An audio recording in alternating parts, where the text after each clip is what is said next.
Les amis, bonjour et bienvenue dans cette nouvelle vidéo. Ici, moi je suis à l'est du Cameroun, à Bétois.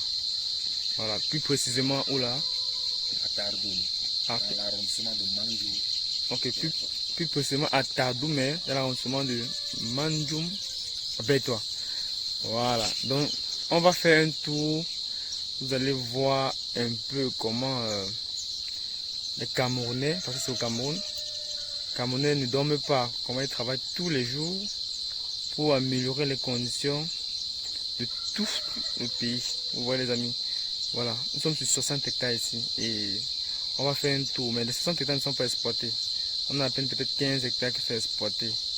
Et là on va essayer d'étudier pour voir ce qui va marcher, ce qui ne va pas marcher, parce que ça doit être, ici doit être une coopérative. Parce que le propriétaire du site m'a fait comprendre que ils ont pour ambition de faire une coopérative. Donc il y aura les fermes, vous allez voir, on va voir si c'est un poulet là-bas. On va voir un peu de tout là. Bon, ils vont former les jeunes. Bon, ils vont former. Ce sera même un site touristique, hein, parce on doit viabiliser tout ça. Je vous ai dit dans une de mes vidéos quand j'étais à Fumbot que notre ambition c'était de détruire toutes les forêts de l'Afrique pour planter les arbres qui produisent. Donc détruire les forêts, les arbres qui ne produisent pas, pour mettre les arbres qui produisent. Donc, ici il y aura les manguiers, les pruniers, pour protéger la biodiversité et pour donner l'argent dans le pays. Bon, maintenant, mon rôle ici c'est quoi? Je dois venir expérimenter pour voir ce qui est bon et ce qui n'est pas bon. Bon, d'apporter le travail aussi sur le 10-80 parce que faudrait que je travaille sur le 10-80 pour montrer à mon partenaire non, pas le 10-80, pardon. Je dis souvent le 20-80, les 20% des cultures qui vont nous donner 80% de notre chiffre d'affaires. Voilà, ça nous permet de travailler moins et de gagner plus. C'est encore ça qui est très important. C'est ça la cerise sur le gâteau. Donc quand vous ne savez pas faire ça, ça fait que vous dépensez beaucoup d'argent et puis au final vous ne voyez pas de l'argent parce qu'il y a les employés. Vous allez voir là, il y a les employés, il y a les bureaux, vous allez voir, on va faire le tour, vous allez voir. Il y a beaucoup de charges à payer, mais il faut travailler sur ça.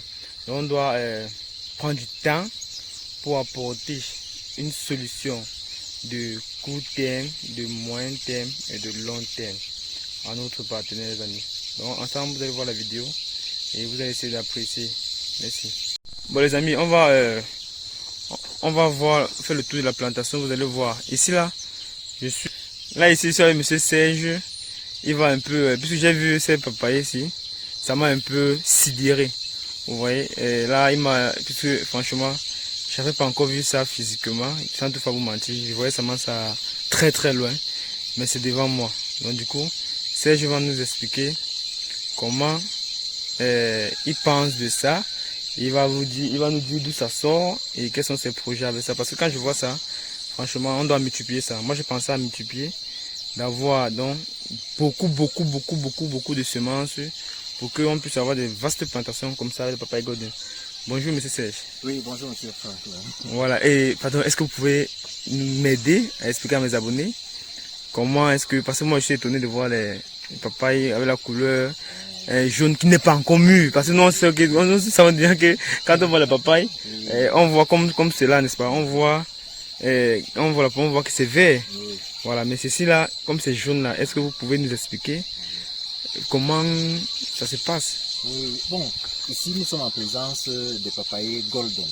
Oui. Les papayers golden ont cette caractéristique, ils sont nains, ils sont pas grands de taille, ils sont nains, voilà leur taille en maturité, et ils donnent des fruits qui sont jaunes au départ quand ils ne sont pas encore en maturité, mais lorsqu'ils sont en maturité, ils deviennent plutôt roses et l'intérieur est rouge.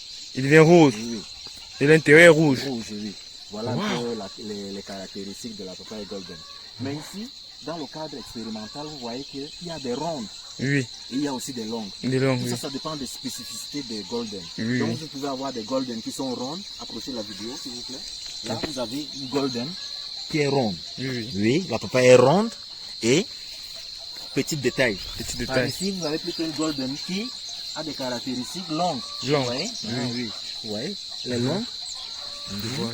Mais tout ça, on les appelle les golden. Les golden, Oui, oui. Donc voilà. Donc c'est pas encore mûr. Oui, c'est pas encore mûr. À ce stade-ci, la papaye n'est pas encore mûre. Ça suit encore tout son processus. Un processus de Voilà, croissance. son processus de croissance. Ok. On va voir sa maturité quand il aura atteint sa croissance et on pourra la sucer. Mais tout ce qu'on retient, c'est que c'est la taille naine et la couleur jaune au départ qui,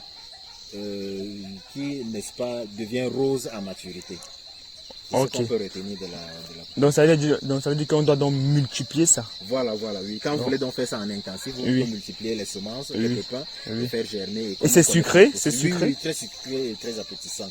Oui. Savoureux surtout. Oui, parce que vous voyez. Oui, waouh. C'est la saveur. Bon les amis, on doit multiplier ça. Hein. Donc préparez votre compte bancaire, vous allez passer les commandes. Donc on doit faire les semences de ça, on va avoir les papayes golden aussi.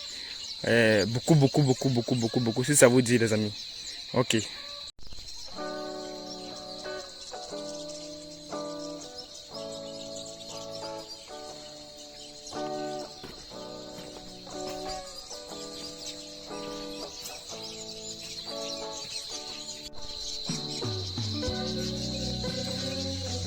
Bon mes amis, j'ai commencé le travail et je vais étudier et examiner les papayes que mes partenaires ici ont commencé à mettre. Bon, ensemble on va étudier je vais vous dire s'il y a des difficultés, on va voir. Ici, vous avez dit, je suis au sud du Cameroun et vous avez vu comment on fait les vidéos. Soyez seulement scotché pour voir la suite. Bon, le problème que je constate ici, comme je constate toujours des problèmes à chaque fois, ici le papayer est trop écarté, vous voyez. Voilà, l'intervalle des deux papayers ici allait prendre 3. Vous voyez. Quand le papayer est trop écarté, c'est pas bon. Puisqu'il faut qu'il y ait compétition. Il faut qu'il se touche pour fermer la terre pour que le soleil ne puisse pas pénétrer. Parce que ici à l'est, c'est la savane. Quand vous voyez là, c'est la savane, il n'y a pas trop de grandes arbres. Donc le soleil ici frappe beaucoup. Et comme le soleil frappe beaucoup, on ne doit pas écarter le piquetage. Ça doit être serré. C'est d'abord ça le premier problème avec nos plantes. Donc ici, je dois redresser les plantes avant de m'en aller. Et pour redresser, il faut d'abord commencer à travailler sur un certain nombre de choses. Voilà. Bon, ici, les gars, ils ont fait les herbicides, mais ils ne savaient pas comment s'y prendre. Si vous êtes en savane, petit conseil, moi je prends la vidéo pour montrer à ceux qui n'ont pas eu la possibilité de me voir dans les plantations à l'est, pour le dire, parce que quand ils vont apprendre que j'étais là, peut-être ils vont se dépêcher pour me voir, mais je ne serai plus là. Donc je prends cette vidéo pour les aider. Donc ici, à l'est, il ne faut pas privilégier beaucoup les herbicides. Pourquoi? Parce qu'il n'y a pas assez de pluie et le sol n'est pas. Ce qu'on va faire, j'ai demandé aux employés de la ferme, du site, parce qu'ils sont là nombreux, je les ai demandé, avant de leur dire le constat, vous voyez que là où il y a les herbicides, comme ça, les plantes se portent mieux, c'est plus frais. Là, ils n'ont pas fait d'abord les herbicides. Voilà, donc ici, on ne va pas faire les herbicides. Je les ai demandé de nous faire. Le papaye, la santé, un papaye, c'est sa gorge. Quand il voit la gorge du papaye ici, ça montre qu'il se porte bien. Donc, je vais leur demander de seulement défricher ça avec la machette. Vous voyez, en défrichant avec la machette, ils ont l'avantage de mieux réussir ça par rapport à là où on va faire les herbicides. C'est ça qui est capital. Et je voulais vous montrer. Vous voyez que partout là où ils n'ont pas fait les herbicides, les plants se portent très mieux. Donc, vous voyez même derrière un fruit même. Voilà. Donc, en parlant ça, voilà ce que je vois. Donc, ici, si vous allez là où il y a le désert, dans la savane, on doit éviter de trop mettre le champ trop propre. Parce que le soleil qui vient ici est tellement puissant qu'il faut protéger les plantes. Ça, c'est le premier grand échec à ne pas faire. Donc, toujours avoir sa machette pour défricher l'herbe. Et quand le soleil vient, ça va les griller, les amis. Voilà, je continue toujours avec les travaux pour essayer d'apporter beaucoup plus de soutien à mes partenaires. Vous voyez que là-bas, là où on a bien la propriété, vous voyez que c'est pas comme là où. Donc vous me voyez même le constat même par vos propres yeux. Ils ont fait des gros trous comme mon partenaire de Yaoundé là. Mais je les ai dit ce qu'il faut faire, les amis. Bon. Je poursuis mon expérience en prenant la vidéo au niveau d'ici pour voir là où ça a le plus évolué. Pour vous montrer, parce que c'est un peu un échange. Et de voir qu'ici là, les plantes ont plus évolué, ça a même beaucoup produit. Parce que le piquetage est différent du piquetage de derrière. Donc ici c'est plus serré et ça grandit plus. et on a l'air toujours. Voilà, donc le champ n'est pas assez propre aussi. Ou c'est comme ici il n'y a même pas l'herbicide, c'est comme si on a seulement fait la propreté avec la main. Et du coup c'est normal. Et aussi en bas il y a l'arbre aussi, qui est un peu comme une compétition. Les gens vont chercher à vouloir grandir pour essayer de déborder l'arbre. Bon, je termine avec la dernière vidéo pour que vous voyez. On me fait comprendre que même dans les papayes, dans les maïs là il y a des papayes. Ça c'est l'erreur fatale qu'on doit corriger. Ici nous sommes sur 5000 pieds de papaye. Tout l'espace que vous voyez là comme ça, c'est les papayes, les papayes. Donc on va essayer de redresser ça avant de partir. Vous voyez un peu comment quand prochainement je vais venir prendre la vidéo, s'ils ont appliqué les conseils pour diger, vous allez voir que ça va changer. Bon, essaie de creuser voir. J'ai constaté que quand ils plantent, ils creusent là-bas. Ils font les trous là, ils creusent beaucoup les gros trous. Comme là vous voyez le trou là. C'est ça qui. Vous voyez, c'est trop. On ne creuse pas, oui, on ne creuse pas le trou de papaye comme ça. Voilà. Et pour voir aussi la terre, au niveau de la terre. Si la terre a des problèmes, on va voir. Et quand je vois là, je vois qu'il y a des problèmes avec les. Je sais pas si c'est le termitier. C'est le termitier, je sais pas comment on dit ça. C'est bon, c'est bon. Enlève la terre. Ok, prochainement c'est bon, hein. On va comme ça on compte toujours. Oui, il faut pas dépenser beaucoup d'argent pour lui. Si c'est le plantain, je peux encore accepter là-bas. Ou le macabo. Parce que le macabo produit dans la terre, il a besoin de ça, le papaye n'a pas besoin.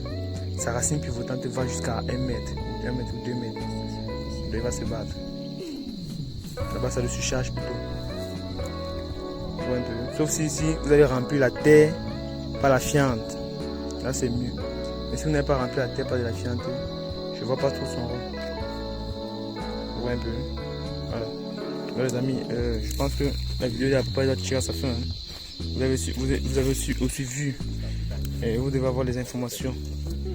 Voilà. Donc du coup, c'est bon. Vous voyez qu'à l'intérieur, il y a les papayes. Comme ici. Voilà. Donc il faut l'herbe, mais pas le jasmin. Le maïs avec les papayes. Qu'est-ce qu'on cherche? Je pense que c'est. Il faut cogiter là-dessus. Vous voyez le papaye? Vous voyez le papaye, non? Donc c'est. Ce qu'ils ne savent pas seulement, mais bon. On doit le dire.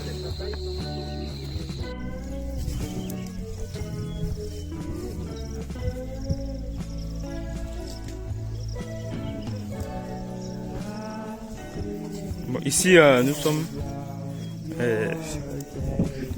dans l'option des arbres fruitiers. Là, c'est le secteur des pruniers. Vous allez voir les safoutiers. Ici, ils ont mis une médise à 10 mètres. Voilà. Donc, vous voyez, et ces pruniers ont 3 ans. Mais la croissance de ces pruniers ne sont pas tellement évolués. Non, pas tellement évolués. Donc, ce que je vais faire, je vais apporter une solution. Nous allons apporter une solution pour essayer de remédier à ça, pour leur permettre de produire rapidement le prunier. Bon, ici là, nous, ils ont cinglé. Ici, ce sont les. Ça, c'est quoi? Oh, voilà, les citronniers. Ouais, je sens bien l'odeur là. Waouh, c'est bon. Là, je suis dans un champ de fraisiers. Hein. Dans les serres de fraisiers, vous allez voir un peu comment les fraises grandissent, comment ça se comporte.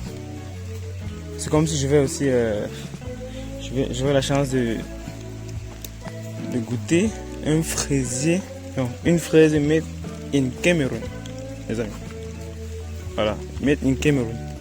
Donc j'ai essayé de prendre certains éléments, certaines informations très capitales pour pouvoir développer cette culture à grande échelle, les amis.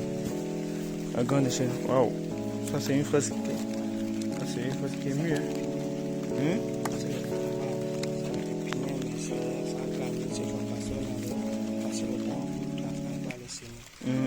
Ok. Et tu vas faire comment donc? Ouais, c'est ça. Vous s'aimer.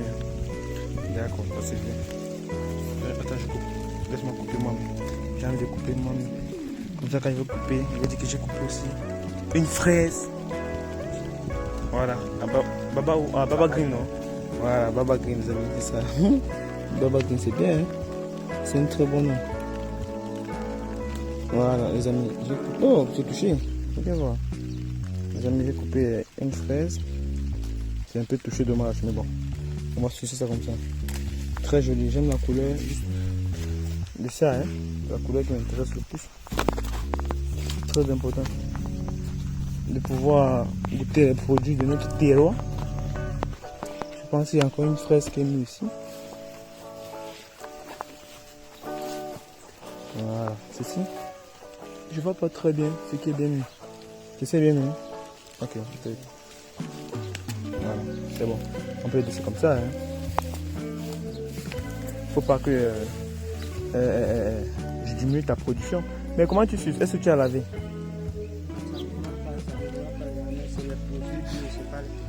Ah, c'est produit bio. Tu es sûr que c'est vraiment bio le produit que tu as dit? Gâté. Ok.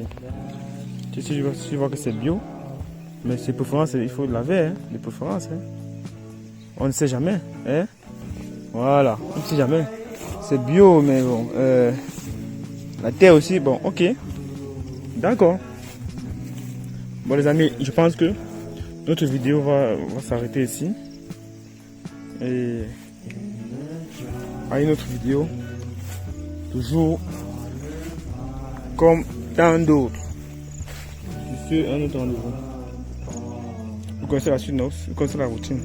Partagez, likez, commentez, c'est ça. Voici 2 fraises. Ça c'est bien, hein?